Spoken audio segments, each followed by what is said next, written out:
100 million years before the birth of the first pharaoh, the deserts of Egypt were verdant Edens, teeming with life.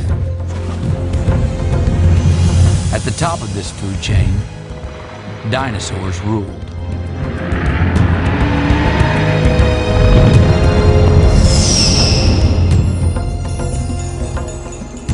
Nearly 100 years ago, a German aristocrat named Ernst Stromer ventured deep into this wasteland, searching for clues to its prehistoric past.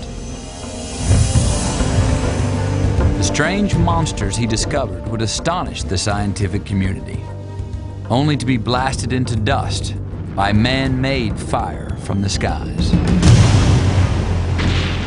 For the next half a century, a hidden world lay buried under these shifting sands, until a team of young scientists set out to resume Stromer's quest. Their mission? To unearth the remains of the lost dinosaurs of Egypt. Their discovery? Something so unexpected, it would supply one vital missing piece to the puzzle of a forgotten world.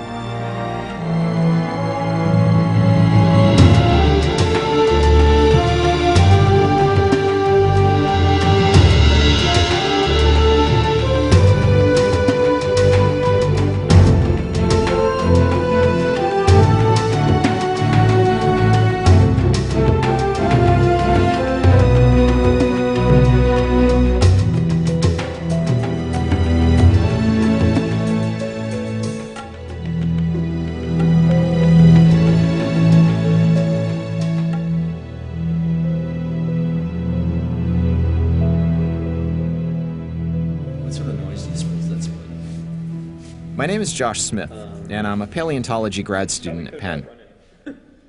I love dinosaurs. I think dinosaurs are very, very cool. But I study ecosystems that have dinosaurs in them. Spinosaurus was always one of my favorite dinosaurs growing up, but I really didn't know anything about the guy who had discovered it until I was in graduate school. German paleontologist Ernst Stromer discovered the massive carnivore Spinosaurus, along with 3 more species of Egyptian dinosaur in the early part of the 20th century. As with most of Stromer's finds from the African continent, all fossil evidence of Spinosaurus was destroyed in a World War II bombing. I've known about Stromer's dinosaurs since I was probably 10, 11 years old. This man went to this exotic place, found a bunch of incredible dinosaurs, and they were all lost. It's almost mythical to somebody that was, so interested in the subject. Can I get a Boddington's, I guess? What do you want? The seeds of a new expedition took root in a Philadelphia bar. All right, so when you think about it, I think we'd had a couple beers, and we were basically like, if you could go anywhere, Josh, where would you go?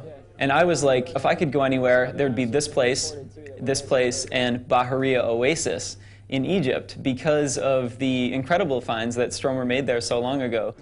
We could bring these things back that had been lost. It would be really cool to see a mounted skeleton of Spinosaurus, no doubt. Oh, yeah. To have, this big... This would be insane. And as a perfect example of how dangerous it is to lubricate young scientific minds with beer, we decided that something had to be done. After spending 6 years in the U.S. Armed Forces, 30-year-old Josh Smith began his paleontology studies. So here I am. I'm nothing but a lowly graduate student, and I'm trying to mount an expedition to go hunt for dinosaurs in the middle of North Africa. I really wasn't sure I could pull it off. Smith's first step? To approach a veteran of Egyptian fieldwork, Penn geology professor Dr. Robert Giegengak, known to his students as Geeg. I've been in Egypt for more than 30 years and never heard of the dinosaurs of Bahariya. So he presented me with all this data about discoveries that had been made 80, 90 years ago. How hard do you think it'll be to get back to the same places? One thing led to another, and Geeg offered me a spot on his team.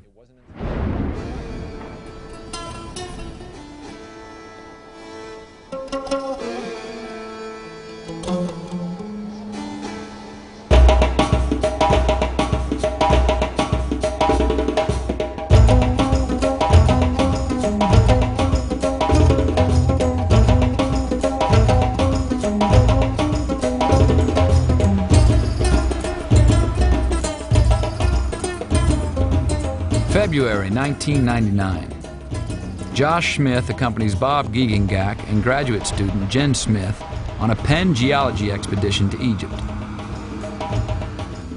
Oh, this is a beautiful stretch. Here we go. Okay. Following a 5-hour drive from Cairo, they enter the Bahariya Oasis region, a lush desert island encircled by a wasteland of rock and sand.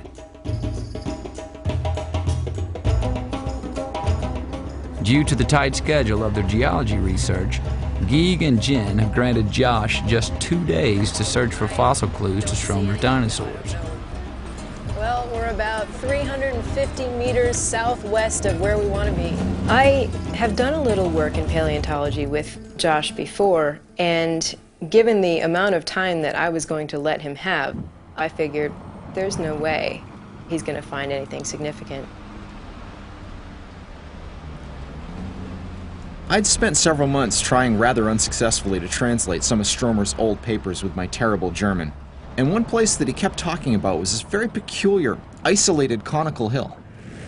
I don't see a hill of any sort. That up there is sort of conical. It's not really isolated, though. See, in the middle, We were driving along when I see these objects. Hey, whoa, slow down. Okay. Something over there. That looks a lot like bone. I think that's probably the first dinosaur that's been discovered driving along at 45 miles an hour that I've ever known about.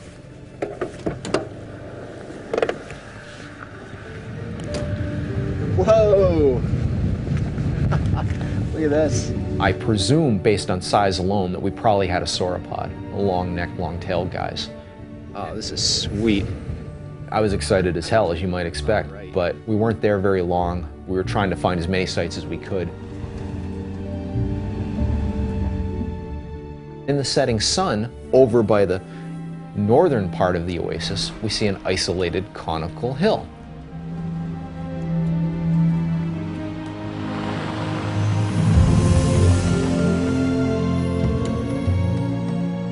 I'm looking at this thing, and it looks very much like what Stromer was saying.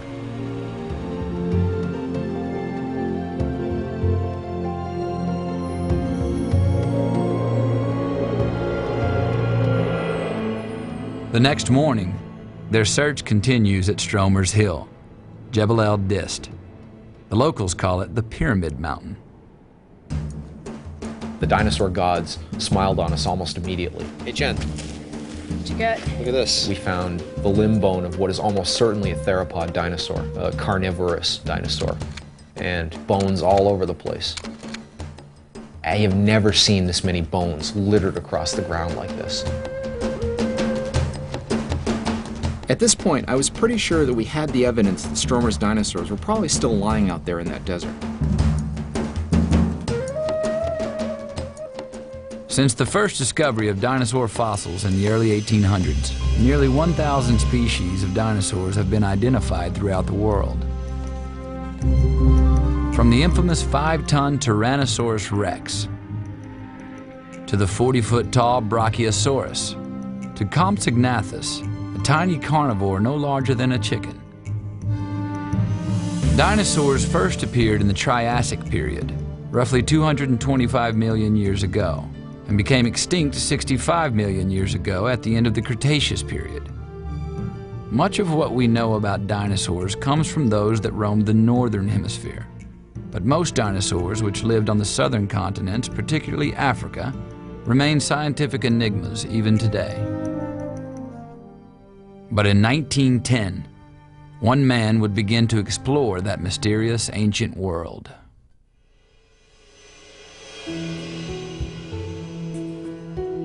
Born on December 5, 1870, into an ancient baronial lineage, Ernst Stromer von Reichenbach spent a quiet childhood near his family seat in Nuremberg, Germany. Small of build and often in poor health, Stromer would ultimately find his calling in the evolving fields of geology and paleontology. In the early 1900s, Stromer learned of some fossilized prehistoric mammal bones recently uncovered in Egypt. At the end of 1910, he mounted his own expedition to see what other fossils Egypt might possess. Es war so, es gab ja damals noch nicht die moderne. It was a strenuous journey. There were no cars, He had to rely on local means of transportation like camels. He had no plan for provisions. Stromer and his team trekked nearly 200 miles across the desert. It would be 8 days before they reached the then primitive outpost of the Bahariya Oasis. January 13th, 1911. I arrive in Bawiti and meet with a local official. The official tells me that I probably won't find much. After exploring some disappointing sights, Stromer came upon Jebel el-Dist. There he found his first significant fossils, tantalizing glimpses from the Earth's primeval past. January 28th, 1911. In cold weather, I search through the hills. I find among these layers 3 large bones. Apparently, these are the first dinosaur bones that have been found in Egypt. Stromer found a diverse dinosaur fauna with 2 standout key players, one by the name of Spinosaurus and the other Carcharodontosaurus. We're talking about dinosaurs approaching the size of Tyrannosaurus rex, which was long believed to be the greatest meat-eating dinosaur of all time. No longer is. Move over, you got competition. While Stromer immersed himself in the extinct species of the Cretaceous, his own 20th century species was focused on its most destructive pursuit, making war on itself. In August 1914, World War I broke out, and the material collected by him was still in Egypt. 12 big wooden crates taken by the Anglo-Egyptian officials were not allowed to leave the country. Ernst Stromer's hard-earned fossil finds had become hostages of war.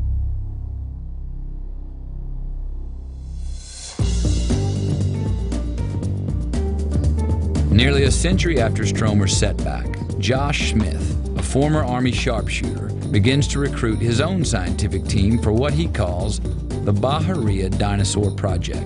Show me what you got. This was the biggest thing I had ever done, and there was no way I could do it alone. Much. I needed a team, and I wanted the best minds I could find on it. Set. Hut. The first to sign on is Josh's fellow paleontology student Matt Lamanna, who specializes in dinosaur evolution. If someone can inherently know what their path is going to be when they're as young as 4, I did. I never thought of being anything else. This was my dream, to become a paleontologist and to get to places like Bahariya Oasis. So the barrier island then... Drexel University's Dr. Ken Lacavera agrees to lead the expedition's geology contingent. Ken is an expert in sedimentology, the language of environmental change. We're interested in the paleo environment, what it was like where these dinosaurs lived. The paleontologists are kind of asking the question what, and we're asking the question where. PhD candidate Jen Smith joins Ken on the geology team. I'm definitely a rock freak. They're just fascinating, absolutely fascinating to me. Every rock has a story. I try to paint a picture of the landscape that was present when the rocks were being deposited. Josh also needs someone on site who can instantly assess the bone's conditions. He selects Jason Poole, affectionately known as Chewie to the Star Wars fans among his colleagues. I'm an educator and a fossil preparator. Okay, we're going to touch it real gentle because this is 100 million years old. I first got fascinated by dinosaurs before I can remember. The reason I still like dinosaurs is probably my lack of ability to completely grow up. My ex-wife will attest to that, and my present one also. But there is still one skeptic among the group, Josh's graduate advisor. World-renowned paleontologist Dr. Peter Dodson approves the expedition, but he still harbors doubts. The great question is, are there really prime specimens lying out on the ground? If there are, it will be a very rare and very, very exciting situation. Or is this going to be a colossal bust? The pressure was really on, Everyone expects you to be some big dinosaur hunter, you know, bring back the biggest monster anyone's ever seen, something huge and exotic. And that really wasn't what we wanted. What was out there where that Egyptian desert was 94 million years ago? What was the environment like? What did we really lose when we lost Stromer's collection in Munich? That's what we were hoping to find out.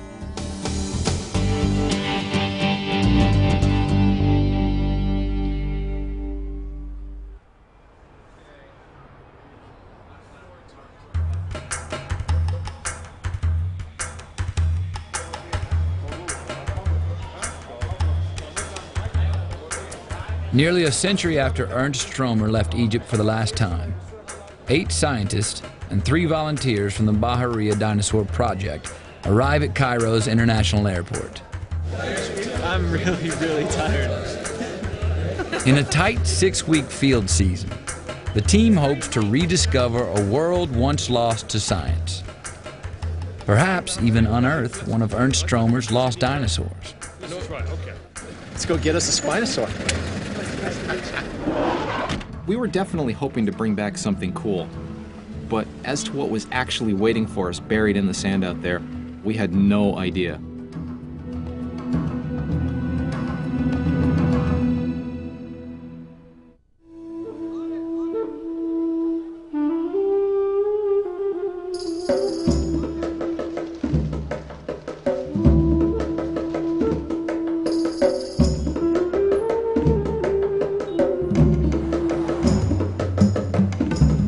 From Ernst Stromer in 1910 to Josh Smith nearly 100 years later, it's never been simple for Westerners to make scientific expeditions to Egypt.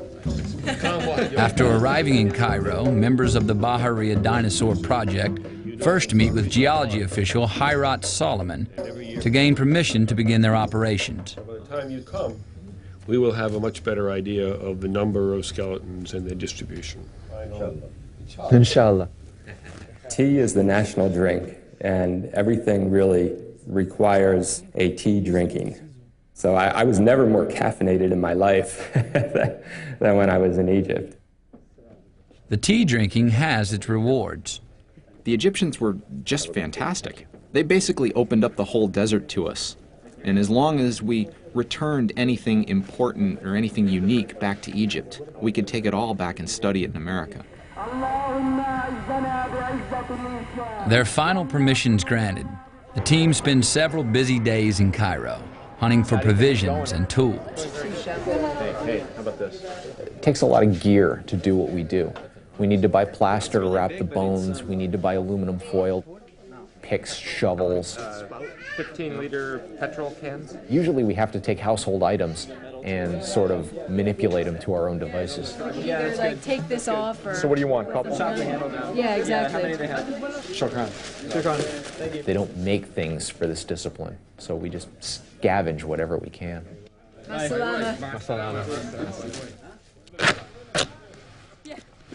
Another great benefit of the agreement that we have with the Egyptian government was direct collaboration with their scientists. I think we will be even more fun than Professor Simons. Working with Yusri, Medhat, and Yasser was really great because we learned a lot from each other, both scientific and cultural.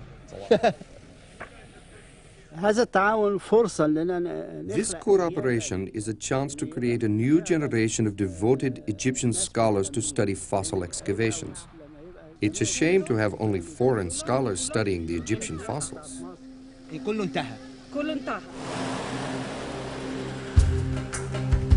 With land cruisers filled to capacity, the multinational team finally embarks on their 5-hour journey back in time.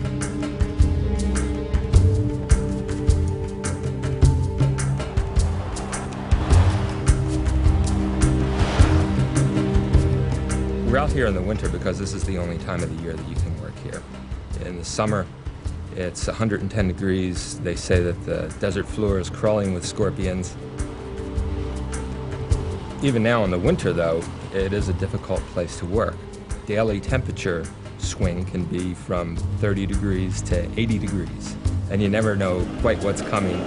We're driving out here, and I keep thinking that you're lying about how cold it is, and as soon as we get out, we freeze. Get back in the car, we're burning. When those bombs destroyed Stromer's collection in Munich, it left a lot of unanswered riddles. How many kinds of dinosaurs were actually wandering around in Egypt? What kind of a world were they living in? What did the desert look like back then?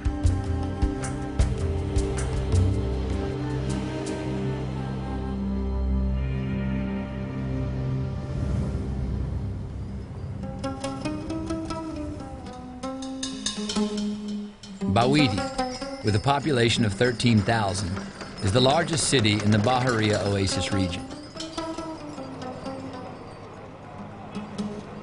The crew sets up headquarters at the El Beshmo Lodge, located near the edge of town. You all have your passports. We should carry our passports with us in whatever is your day pack, at least until everybody here gets used to it. The only other thing that I can think of as far as safety goes is water, sunblock, and the fact that we move in buddy teams, right? We don't go anywhere alone in the desert out here. I don't care how much you've been in the field, how squared away you think you are. We're always in buddy teams, everybody, all the time. Hold up a second. Where do you want to go? I want to go up there to point 3. I think it was point 3. Want to get out and walk? Sounds good to me. Yeah.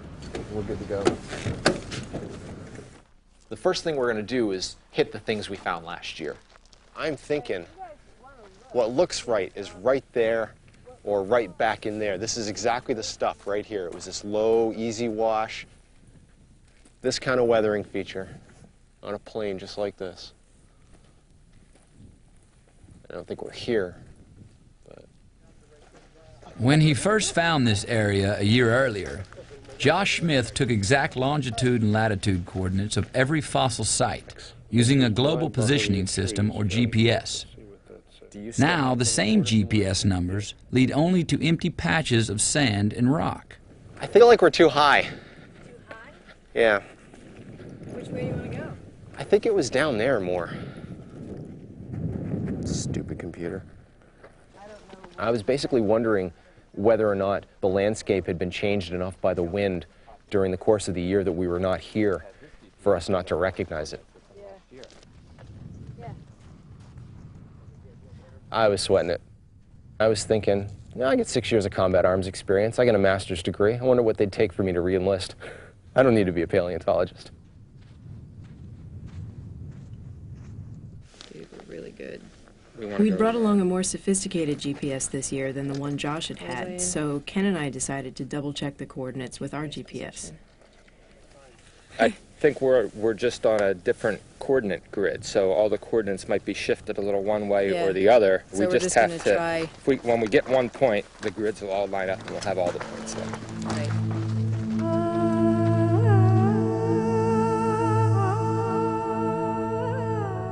We started to hone in on the correct location, and right at the same time that we got there, Josh had recognized the landmarks and had found the site visually. Hey! Joey! We came over the hill. I saw that. I was like, right there.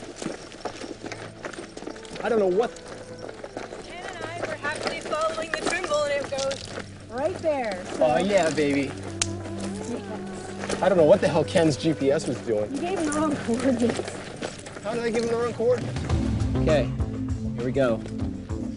Doesn't look very impressive, but that's a bone. They are very impressive. There's bone. I don't know exactly how much is here. Here's some right here, but this is what we marked. Okay, I'm gonna breathe again. Well, this looks like a productive area let's go to it. Divide yourselves up. However you do it is fine. The team continues the first phase of their dig, the exploratory process called prospecting.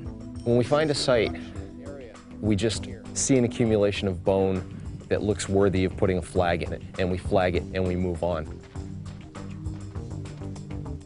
Paleontologists have an eye for bone. We know what bone is on the ground when we see it. We're basically looking for like what we saw before, fragments of bone on the surface. You'll see the characteristic sort of purple sheen, usually sort of the series of tiny little holes, essentially the places where the blood vessels were in the animal as it ran through the bone. These are all bone fragments everywhere. This is all bone. This is all bone. Watch where you step. That's a bone. This is bone. All this is bone. Wow. We just found these. This is all new stuff. This is stuff we didn't find last time. By the end of the first day, the team has marked nearly 100 places where bones appear on the desert surface. We've managed to rediscover everything we found last year, and we found 3 or 4 new sites. Not bad for a day's work. We found the first theropod limb bone up there. Professor Peter Dotson has a different point of view.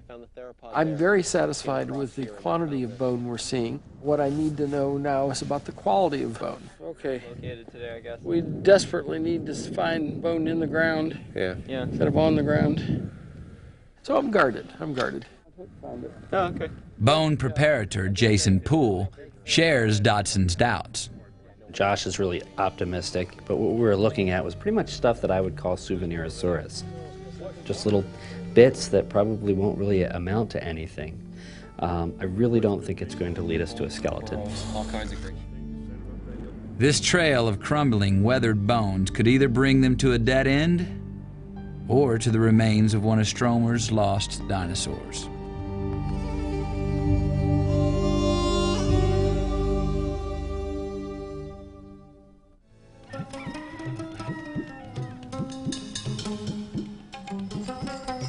Surrounded by Egypt's western desert, team members from the Bahariya Dinosaur Project begin the next stage of their expedition.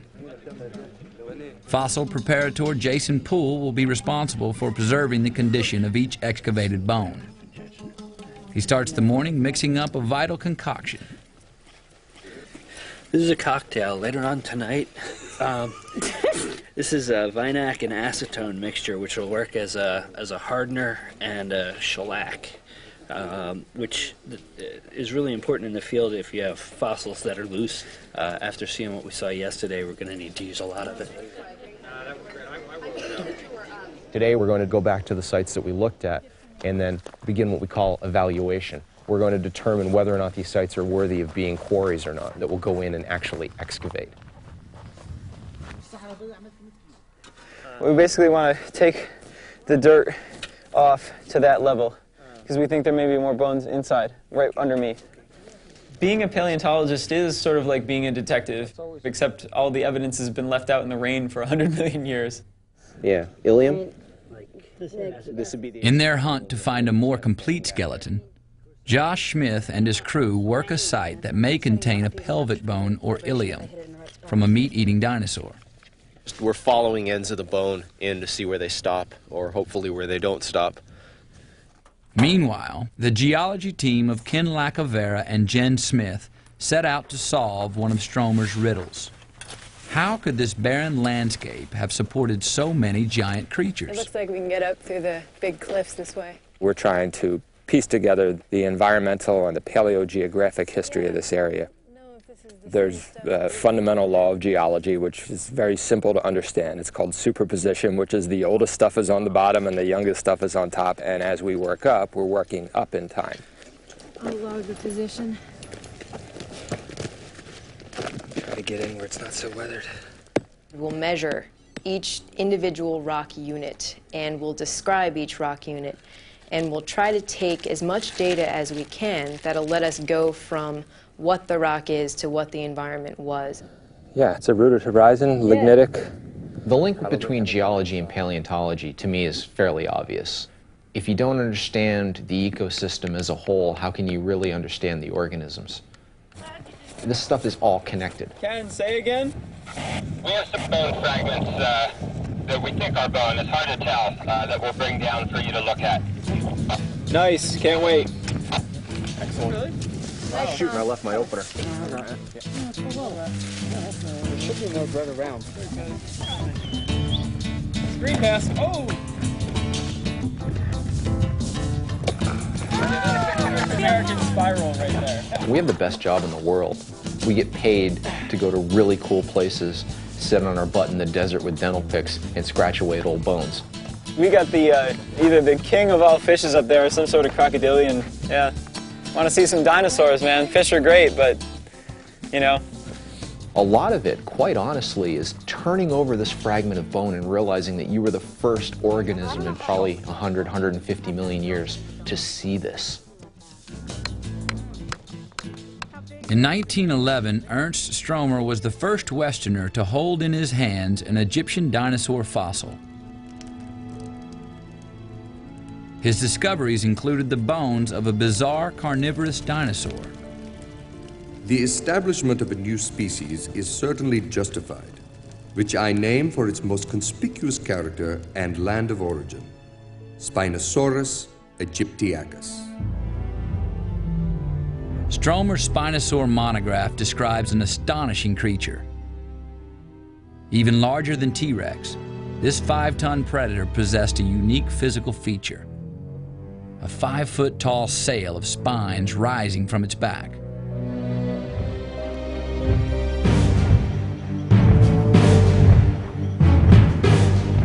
We really don't know what the sail on the back of Spinosaurus was actually used for. Some scientists think it was part of a cooling system. Others say it might have been a sexual display feature used to attract a mate. The jaws of Spinosaurus are enormous, at approximately 6 feet long. They actually resemble the jaws of a crocodile more than most carnivorous dinosaurs, which has led some scientists to speculate that Spinosaurus and its relatives may have lived near or in water, eating fish. The problem is, Stromer had the only solid physical evidence of Spinosaurus aegyptiacus that had ever existed, and by 1944, it was gone.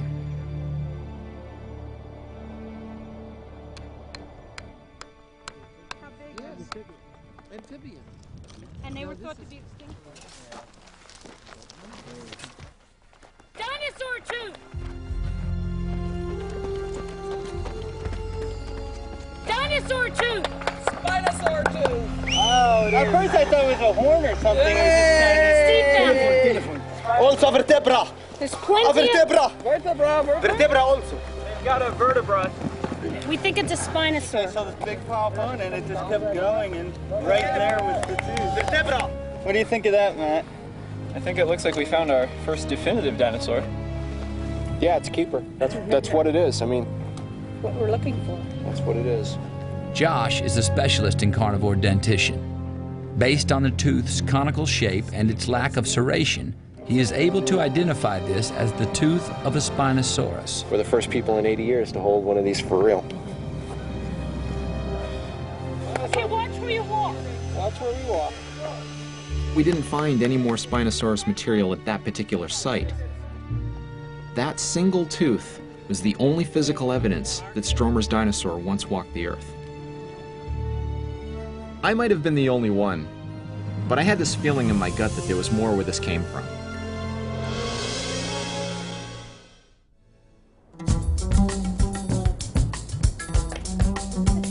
The discovery of the Spinosaurus tooth was nice because it lifted everybody's spirits, but it's been a while and we haven't found anything else. We're starting to get a little bit nervous. Where's the on button? We have a lot of really highly intelligent people in very close quarters doing really, really hard work.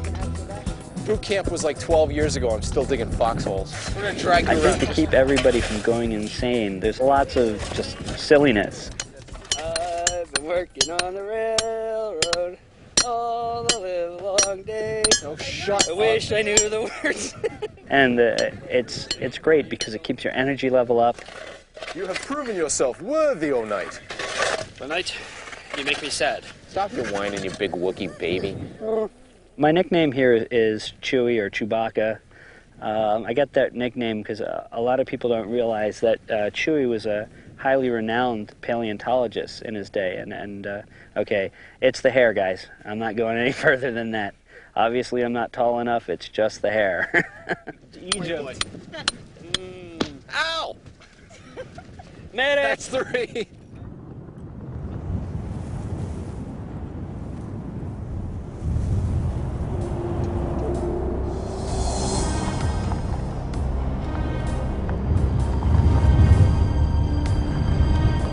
Oh my God, the wind is crazy today. Yeah, this wind is a bitch. Prepare for windburn. I don't know. I think this is. Yeah, I can't even see. Yeah, let's take a hold on really for stupid. a second. We'd been warned about the winter sandstorms in Egypt, Now look at this. but we really didn't expect anything like this.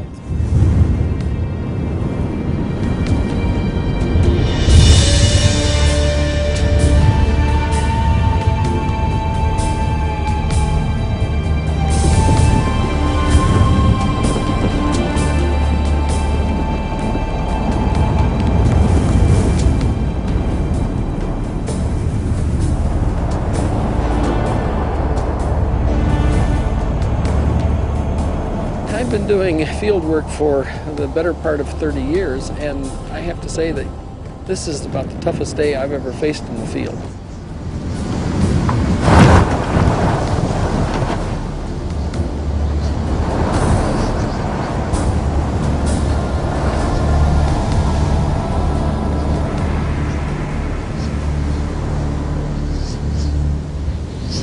Those same winds that impeded their progress may actually be blessings in disguise.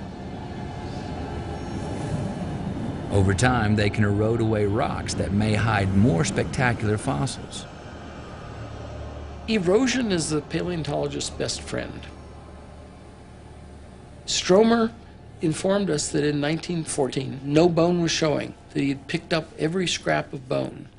But in the years since then, the processes of erosion have proceeded. And it is that process of erosion that steadily brings to the surface a new crop of bones. That's why we're here. Several days into the expedition, members of the Bahariya Dinosaur Project have tagged hundreds of bones on the desert surface. But most turned out to be fragments, leading nowhere. Yeah, no, the other side may be better. I think this is a jacketer. Oh, yeah. Oh, absolutely. No question. Geologists Ken Lacovera and Jen Smith join in the pursuit by studying the sediment layers in which most of the bones have been found. There are lots of large fragments of bone up here. Where is it? Oh. Large fragments here, a very large piece sitting here and there, lots of others. This is what is most exciting. These two piles do not look natural to me. I think these are spoil piles, so somebody might have dug here before at the base of Jebel El Dist. And we know who that might be. Yeah. This is an old quarry. Hello. Well, I don't even know what to say. The expedition team makes their first direct link to Ernst Stromer. Nearly 100 years before Josh and his colleagues first set foot in Bahariya, German paleontologist Ernst Stromer excavated tons of fossils from the same lonely patch of desert. The tragedy of Stromer's lost dinosaurs began in 1914, when Egyptian and British officials confiscated his final shipment of fossils at the port of Alexandria. The specimens did not reach Germany until 1922.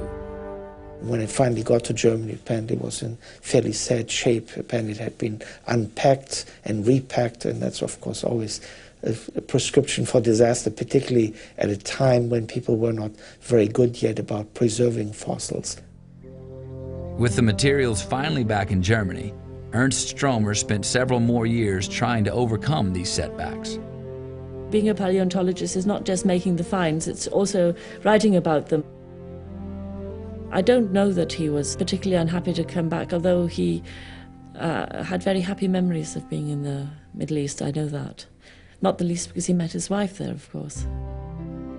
Stromer was still working in Egypt when he first met Elizabeth Rennebaum, the daughter of a British architect.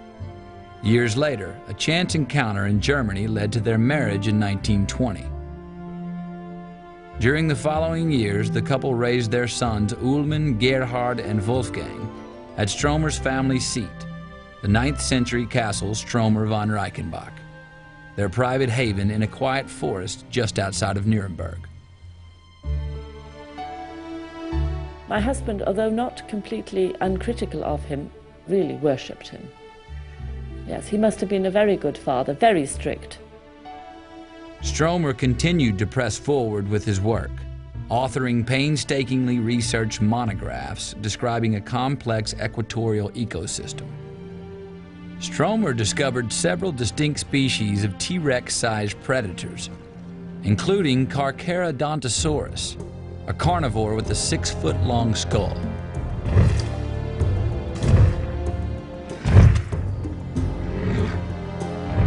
Dinosaurs. The name means shark-toothed lizard, and this is a dinosaur that was sort of the equivalent of a shark on land. It would have basically walked up to a sauropod dinosaur and probably taken a big chunk out of it and just sort of waited for it to die.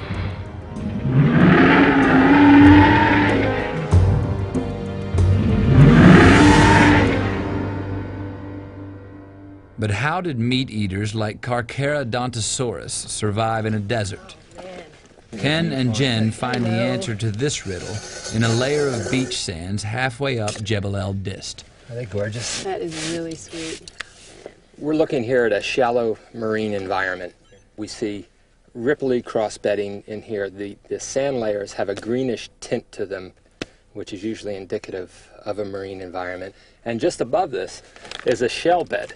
And one really interesting thing is that we're dealing with sediments here that are roughly 100 million years old. But these ripples, as you probably have seen in your own experience, ripples under a stream or at the beach form in a matter of seconds. So we might be looking at literally a 10-second snapshot of part of the history of the world that has then been preserved for 100 million years. It's like finding one frame out of a movie.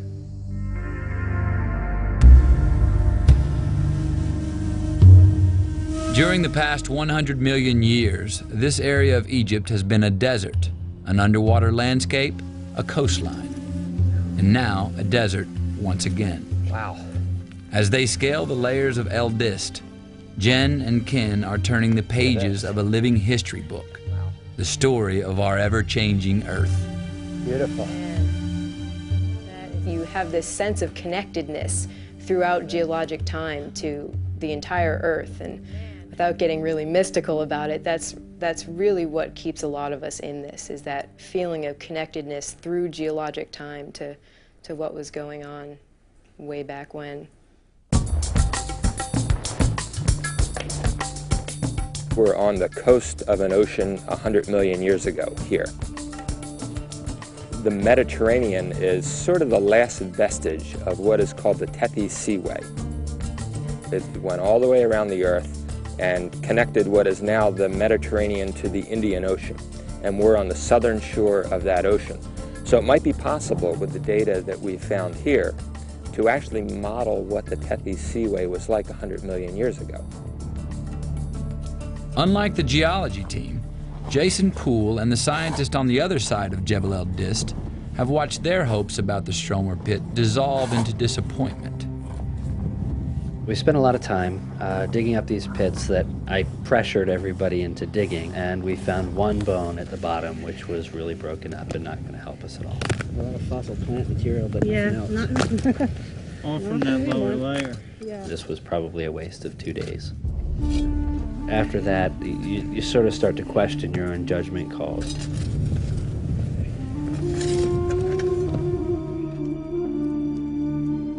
We took that whole mound down, and that took all day. I had dreamed my entire life to get to a place like Bahariya Oasis. No, I think there's more. I was starting to feel like the place was going to beat us. There just weren't going to be any good fossils around.